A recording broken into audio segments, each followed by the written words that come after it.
Muito boa tarde, muito boa noite. Chegou o nosso momento, a nossa hora, o nosso lugar. Nosso lugar não tanto pela rede social, que por si é neutra, não propriamente pela live em si. Há muitas, algumas de excelente qualidade, mas esse é o nosso espaço porque é uma ferramenta de nos encontrarmos, de nos descobrirmos, de nos enriquecermos, de ganharmos lucidez e coragem. Não certamente a solução dos nossos problemas, mas a atitude que está por trás da solução dos nossos problemas. A compreensão da vida, a compreensão da dor, do papel dos outros, do nosso papel para a nossa evolução. Mais cedo ou mais tarde, a criatura tão perturbada pelos afazeres do mundo precisaria se debruçar sobre as questões fundamentais, não é? E nós estamos aqui. Viva nós! Parabéns para todos nós, não é? Sejam muito bem-vindas as amigas Andréa Salvatore, Regina Frutuoso, Esther Ponzoni. É realmente maravilhoso que a gente consiga nos ter estimulado mutuamente, Inês Panucci, a essa prática, a esse encontro, a esse fortalecimento. Temos nos dedicado a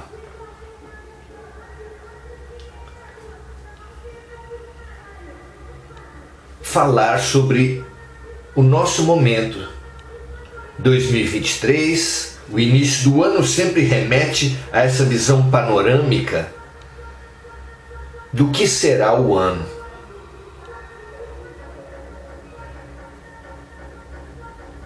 E nos vem sendo anunciado há muito tempo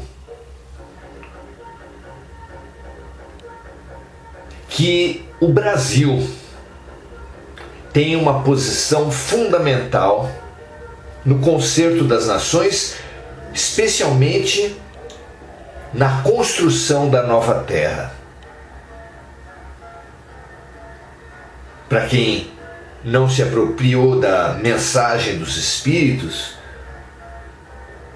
a Terra, e não apenas as criaturas, mas o planeta em si evolui. E o planeta está maduro para fazer uma transição do estágio de expiação e provas, onde a experiência humana é vivida sob o princípio da dor, para o mundo de regeneração, dentro do qual a humanidade viverá suas experiências tendo como princípio básico a boa vontade, longe da perfeição, da iluminação, da elevação, mas boa vontade. O que concordemos é uma mudança extraordinária, tão extraordinária que no Apocalipse se fala várias vezes de que 1/3 apenas ficará. Claro que há toda uma linguagem simbólica, claro que pode não representar a proporção efetivamente dos que se habilitarão, dos que estarão sintonizados com o novo estágio da Terra, mas pode também querer dizer isso mesmo. Ninguém no Espiritismo se pode arrogar o papel de ter palavra final sobre nada. O Espiritismo, segundo Allan Kardec, é uma doutrina progressista que vai sempre se aprofundando, acumulando conhecimentos, multiplicando possibilidades. Então, nem mesmo um espírito desencarnado de alta envergadura poderia ter, e um espírito verdadeiramente elevado jamais se arrogaria, a posição de palavra final sobre nada. Mas o livro Brasil, Coração do Mundo, Pátria do Evangelho, o livro de autoria de Humberto de Campos sobre a psicografia de Chico Xavier, o livro A Caminho da Luz, da mesma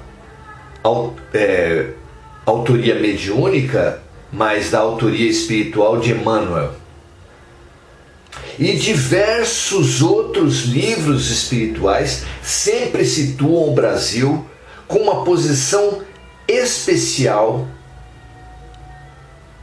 na reconstrução, na refundação da Terra que está em curso atualmente. Sempre que cita-se essa posição do Brasil, é muito comum que especialmente os brasileiros duvidem. Como assim, se acontece isso, aquilo outro?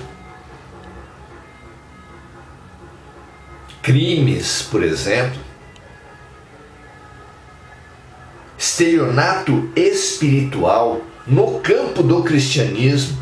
Igrejas que são organizações criminosas estruturadas para extorquir dinheiro, para direcionar voto no momento eleitoral, para formular, escravizar mentes, que por sua vez, aquelas mentes que por sua vez ambicionam que alguém resolva o problema das vidas delas, das vidas delas. Se tanto erro existe no campo da criminalidade, no campo das religiões, no campo da política, como pode ser que o Brasil tenha esse papel tão especial? Bom, em primeiro lugar, nós tendemos a achar pior aquele lugar onde a gente vive, porque é daqui que a gente tem mais informações, daqui que a gente tem mais notícias. E esse aspecto das notícias é um segundo questionamento importante a ser levantado. O primeiro é esse, é que o nosso ponto de vista tende a estar grudado no Brasil, no que alguns chamam até de complexo de vira-lata, esquecendo-se do que vem acontecendo no mundo todo. Nos Estados Unidos são seguidos tiroteios onde pessoas, às vezes meninos, às vezes jovens ex-alunos, vão até as escolas munidos de pesados armamentos e matam diversas pessoas, às vezes dezenas de pessoas.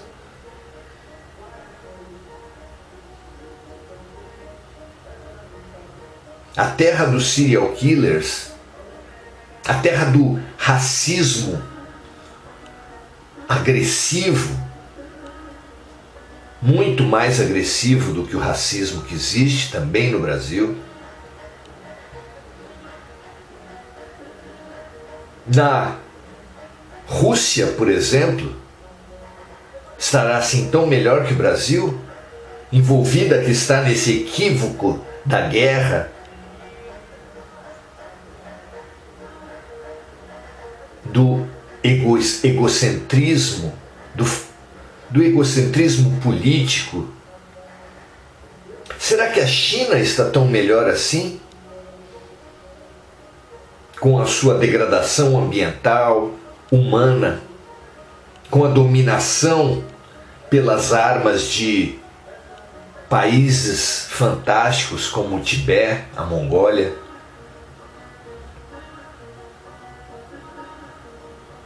Será que a Europa,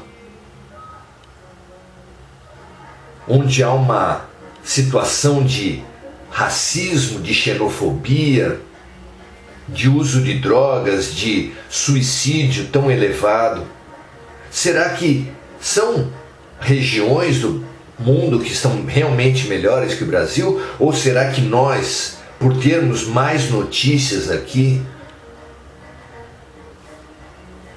superdimensionamos a situação do Brasil?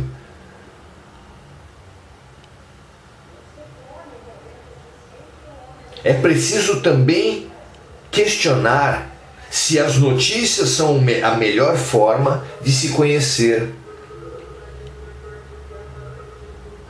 um país.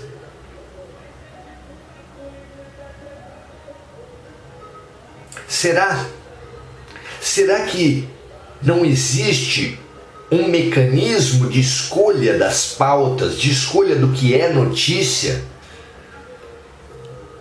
que tem uma lógica perversa, uma lógica sombria? Será que não há uma seleção das piores coisas para se expor nos jornais?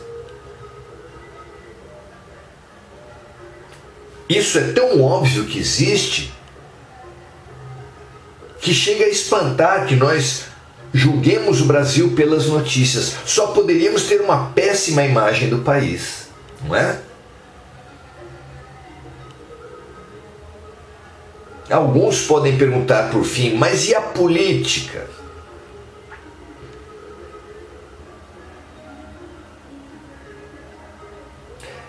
Com base na própria geografia, nós podemos afirmar, nem questionar, afirmar que o Brasil é muito maior que Brasília. Que o Brasil é muito maior do que esquerda e direita, do que as candidaturas que polarizaram o país por todo o ano passado, retrasado, ainda nesse ano, quem sabe ainda por quanto tempo. Há um Brasil por trás do complexo de vira-lata, há um Brasil por trás das notícias, das lideranças religiosas e das lideranças políticas.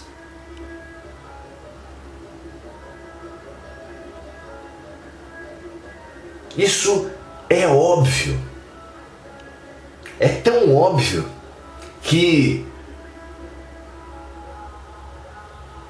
nos faz lembrar da expressão: você descobriu o Brasil. Cada vez que alguém faz alguma coisa óbvia, percebe alguma coisa óbvia, costuma-se falar isso: grande coisa você fez, descobriu o Brasil.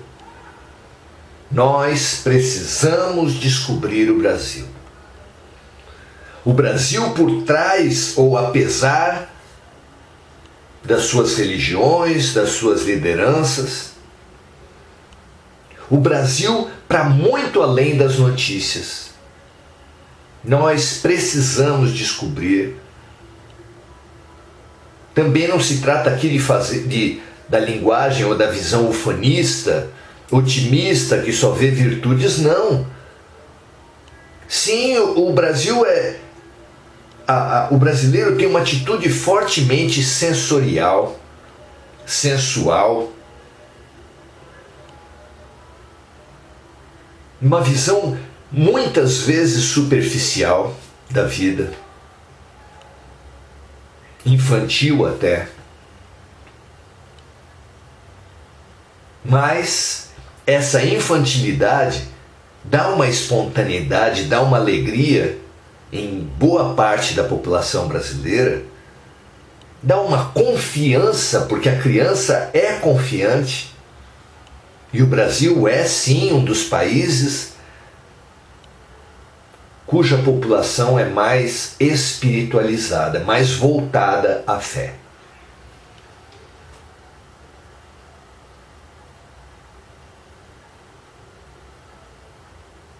Nós precisamos descobrir o Brasil, valorizar o Brasil, fortalecer o Brasil. E os espíritos falam que 2023 vai ser um ano de cisão, um ano de rompimento. No Apocalipse, usa-se muito a linguagem, e por todo o Evangelho, usa-se muito a lamentação. Jesus lamenta muito Jerusalém, como símbolo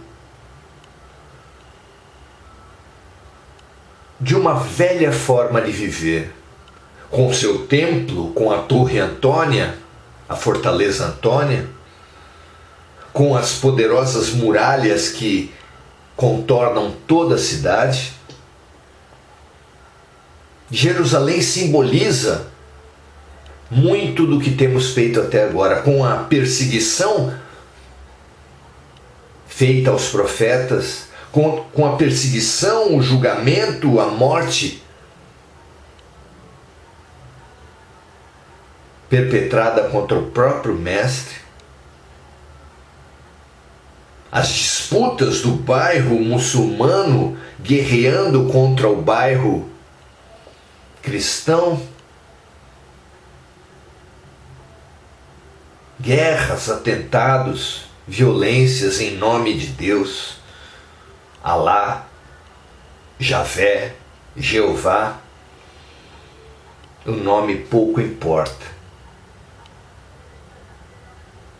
Então, ele fala da Jerusalém, e no trecho de hoje, que nos levou a pensar a nossa reflexão de hoje, Jesus em Lucas 21, capítulo 21, versículo 20, nos fala assim, nos traz Jesus falando assim: mas quando virdes, Jesus falando aos discípulos, quando virdes Jerusalém cercada de exércitos, sabei então que é chegada a sua desolação.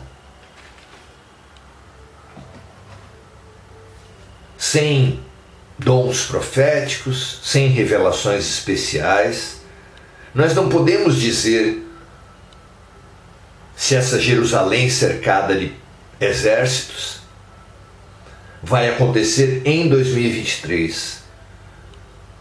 Não sabemos dizer se a Jerusalém cercada de exércitos quer dizer também a cidade de Jerusalém envolta num conflito militar. Mas como tudo no Evangelho é simbólico, quase toda a revelação de Jesus traz um significado oculto a ser interpretado por seus seguidores, pelos seus estudiosos. É muito possível, é praticamente certo que uma revelação como essa fala da desolação, fala do fim de Jerusalém, mas da Jerusalém simbólica. A Jerusalém guerreira, porque é certo que o mundo de regeneração não haverá, no mundo de regeneração não haverá mais guerras nacionais, nem mesmo guerra dos sexos, luta de classes, disputas comerciais, perseguições raciais, humilhação de sexos. Certamente isso não acontecerá. Um mundo de boa vontade não terá mais guerras. E Jerusalém claramente simboliza, já envolvida em diversas vezes, destruído o templo por diversas guerras, simboliza essa cultura belicista que nos tem comandado até agora.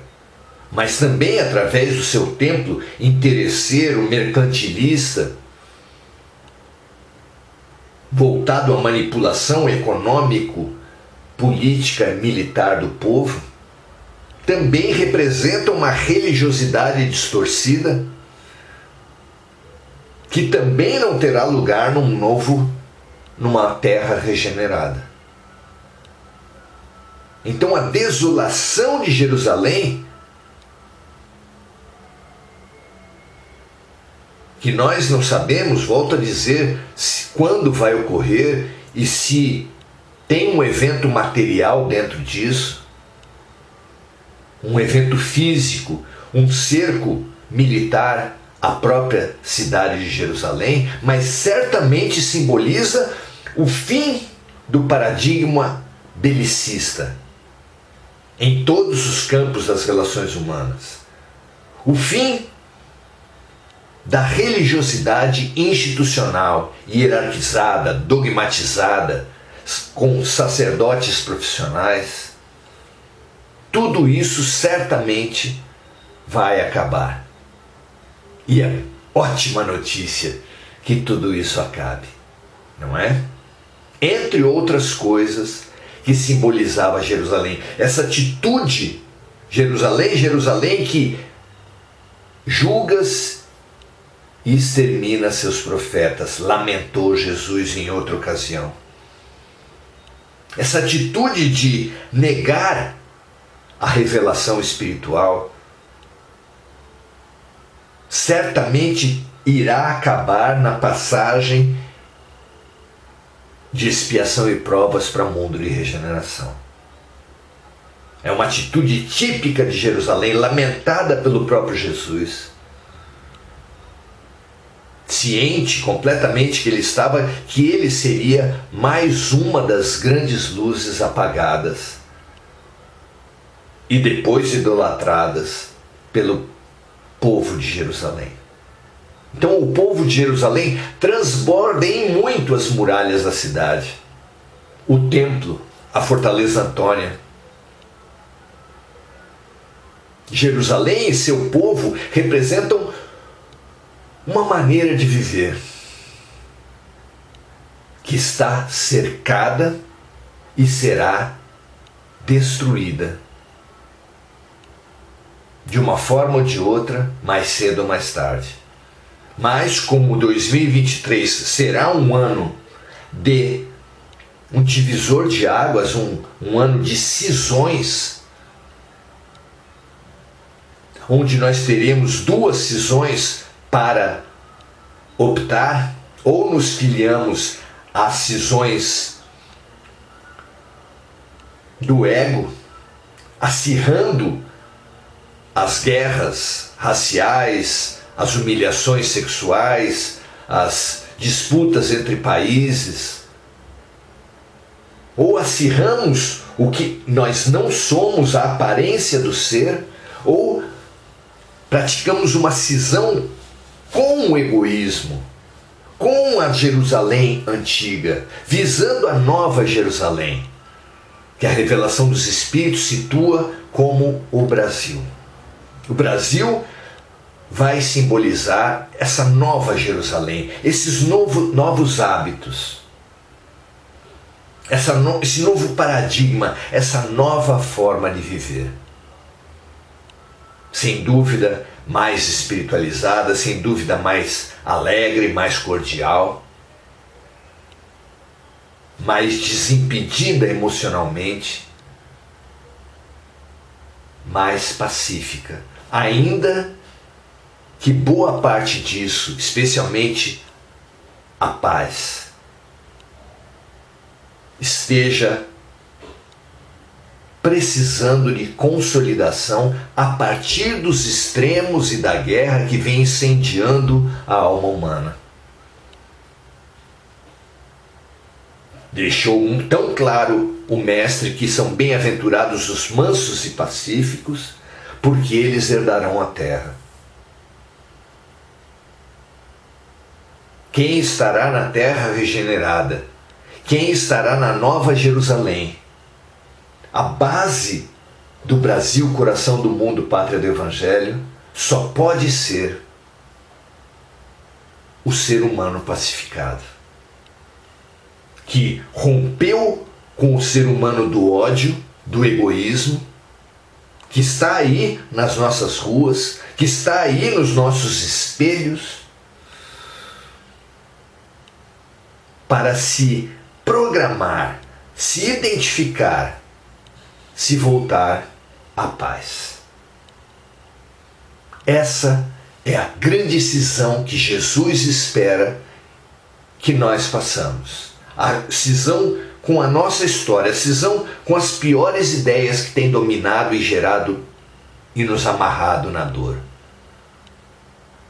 A cisão de libertação da dor para a conquista da paz. A Nova Jerusalém, a nova terra, exigem um novo ser. Um ser de paz, de cordialidade, de espiritualidade, de boa vontade. Jesus espera candidatos. A visão mais otimista é que hoje nós temos 20% de pessoas, nós na Terra toda temos 20% de pessoas ligadas a esse novo paradigma.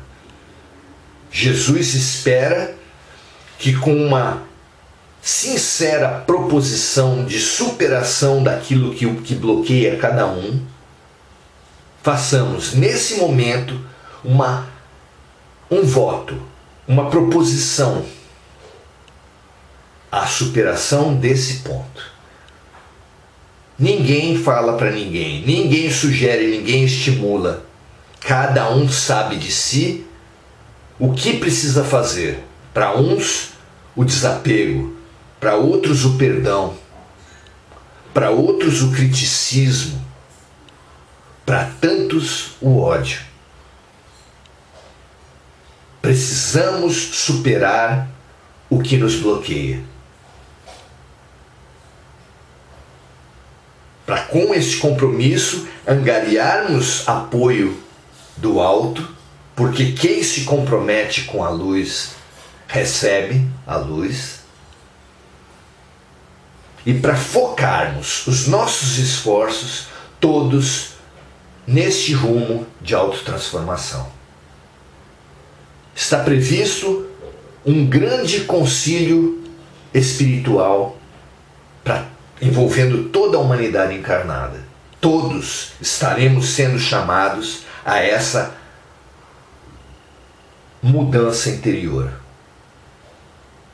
Aproveitarão muito melhor o concílio os encarnados que nas próximas semanas, nos próximos dias, firmarem um propósito claro, vigoroso, sincero, frente ao aspecto que cada um de nós sabe que nos tem bloqueado.